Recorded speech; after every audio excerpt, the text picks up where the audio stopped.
Okay, so something I've been listening to this week that I've discovered and rediscovered many times. It's just a great record that I listened to in college when I was going to jazz school in New York, ironically. And I know you've had some personal connections with it. And yeah, I just love it. It's Lyle Lovett, Pontiac. Um, I just love the interior picture of him. um, Definitely a personal hero. There's so many things to love about this record in particular, which is kind of my favorite by him for sure.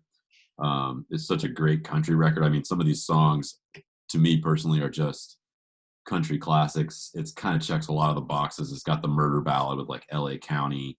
Walk Through the Bottomland is just gorgeous. Emmy Lou sings on there. I mean, it's star-studded cast.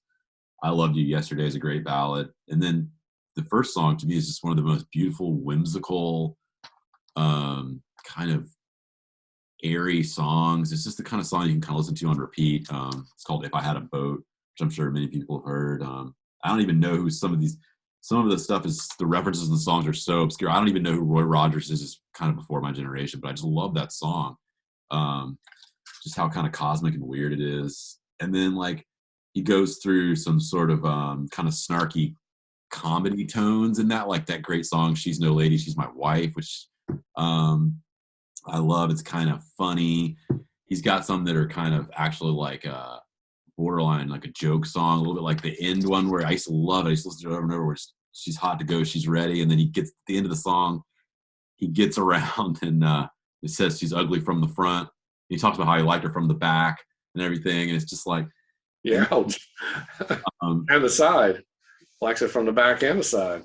I mean, shameless good fun, really. I mean, Yeah, I don't know. It's he doesn't get locked in one tonality of country music. Like I feel like sometimes country records can be a great song, but if it's a whole record of like heartbreak and slow stuff, it can be kind of much. If it's just total kind of chicken picking fast stuff, it can kind of get boring. And it's a genre that's ripe with cliches, obviously. But Lyle, to me, in my kind of country music hall of fame, is right in there. And I think it's because he finds a great balance. He's really diverse. He's kind of a trendsetter in a lot of ways. And then to bring it home, the final kind of pillar to the table of that is this album are like the dark songs, like Simple Song and Pontiac are both some of the like edgiest, kind of darkest ones. Yeah, I love this record. There's so much on there. There's actually one that's kind of funky called Money that I used to listen to also in jazz school, just because it's kind of almost like a gospel funk kind of vibe a little bit. So I love how he covers the bases. I love how he kind of pioneered like having, his thing about not having a big band, it's a large band or whatever, or that kind of thing, like having the big group is just so ambitious. Um, and then finally, I mean, I just think for me to get really into my permanent collection, something that I'm gonna listen to over and over again, like pretty much every music lover out there, whether you know it or not, it has to sound great. And like when you look at the liner notes of who recorded this album, where it was recorded, and who played on it, it's like staggering. And if I had to choose one song that's my favorite, it might almost be that first song. Um, Partly just because of the sound of it, the way that fingerstyle guitar was recorded and the tuning that they used and the way that they were able to capture that was just, it's one of those things. There's other artists that have done it like James Taylor, people that have that ability to really capture that um, fingerstyle sound with a songwriter. It's really hard to do it right in the studio. Anyway, I know you have some personal experience. You've promoted, I know, a couple times. I have some memories as a kid of Lyle Lovett. I know I think mom was involved in cooking, doing some of the catering. And I know you've sold his records for years. So, and you've worked and had personal connections with some of his biggest influences, like Uncle Walt's band, which we both also love. So I'm just curious. I know it's a huge topic for us both, but I'm just curious kind of what your thoughts about Pontiac as an album are, as well as just like, what do you think about Lyle Lovett? What are your thoughts about his music as a whole as well? well, that's a lot to consider, but you're right on point on all that. And yeah, Lyle just came in what felt like out of nowhere. I mean, his first solo record was right before this one we're talking about in '86, and it was really good. But I think when Pontiac came out, it blew all of us out of the water. And that uh, that first song you talk about is so great. It's kind of whimsical, but then it's got that thing about Tonto and Kimosabi and Kiss My Ass, I Bought a Boat, Goodbye. I mean, you know, there's a lot of sort of whimsy, and then there's some really kind of dark sort of social political undertow in the lyrics. And there's tons of like rodeo and horses throughout these things. He's Texas, and he is a horse and farm kind of guy. Yeah. But what he brings to the table with this record in 1986 and 87 and 89, when the next one, the Large Band, came out, it was just staggering, and it was out of left field. It felt like, I mean, and I'm with you. I love all the songs. She's No Lady, She's My Wife. You know, that was just, everybody was singing. That was just such a funny and clever song. But the thing that really got me about this record was the title track and Simple Song. And he doesn't even space them. If you look at the sequencing, he doesn't put one and a couple of real fun party whimsy records. He puts them back to back. And that Pontiac, I used to listen to it over and over.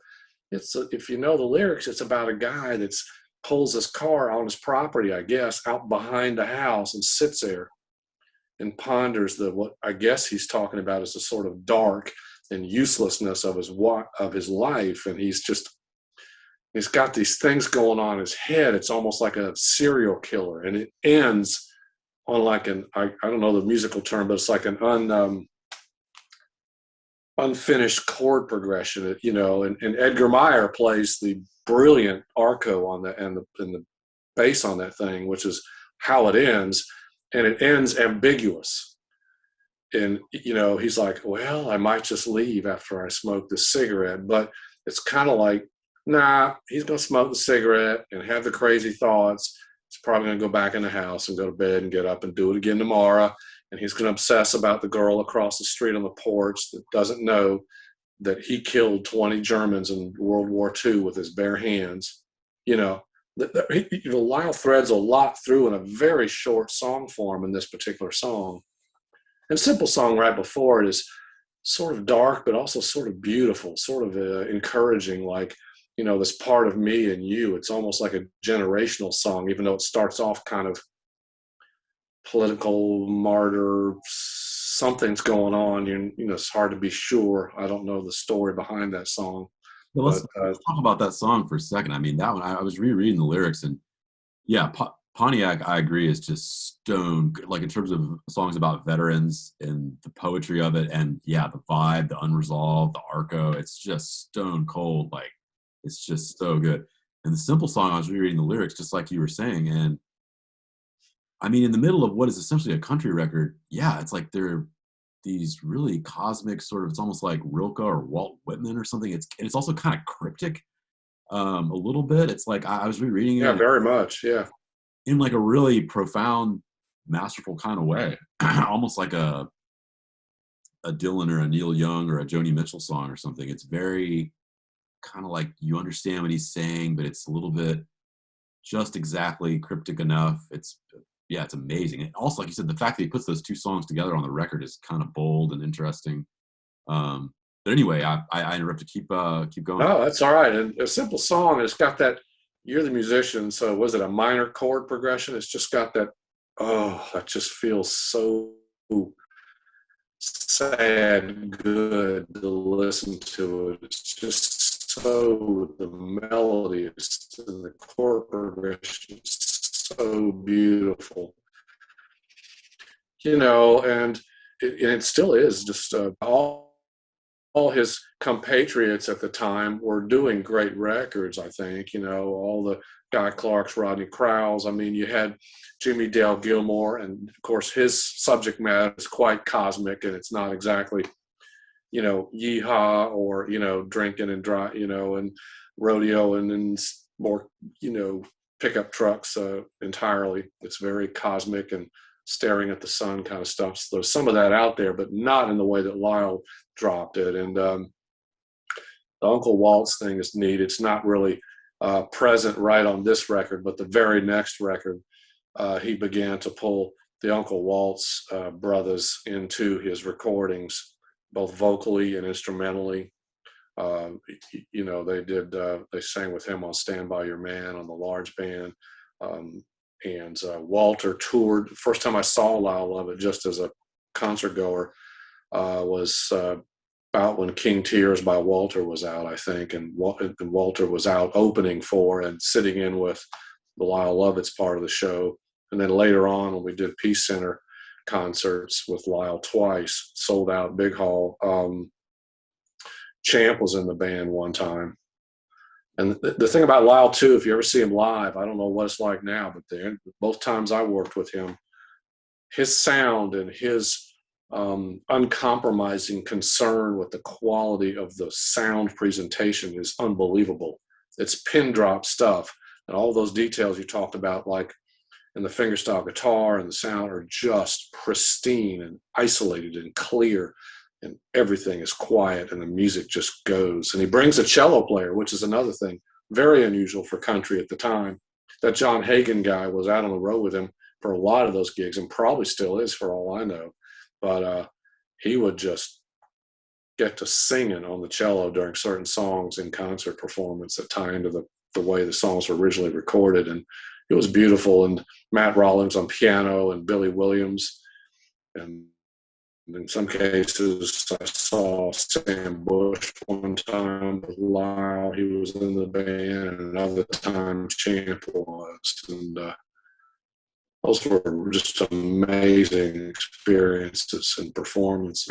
It's my favorite, too, even though he's had some really superlative high points in subsequent records after this one. Large Band, Joshua Judge's Ruth, all of them. There's just some wonderful songs, but when I think of Lyle, I think of the guy sitting in his Pontiac out behind his house.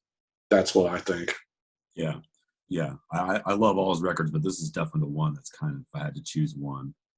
Cool. We should definitely talk some more another time. We got to do something, just talk about our stories as a family, promoting him. And I know at some point in our stacks, we got some Uncle Walt's coming up for sure, because I know both of us have a lot to say about him. And I've been moved by his music, Walter's music. But yeah, Pontiac, I've been listening to it this week. Yeah, check it out. Great record. Thanks for checking out our weekly web series, Deep Stacks, brought to you by Big X Music, a conversation each week with my dad, 40-plus year veteran of the music industry, founder of Horizon Records and concert promoter, where I sit down and we talk together about the music we're listening to. Please subscribe, leave us a comment down below, and join the conversation.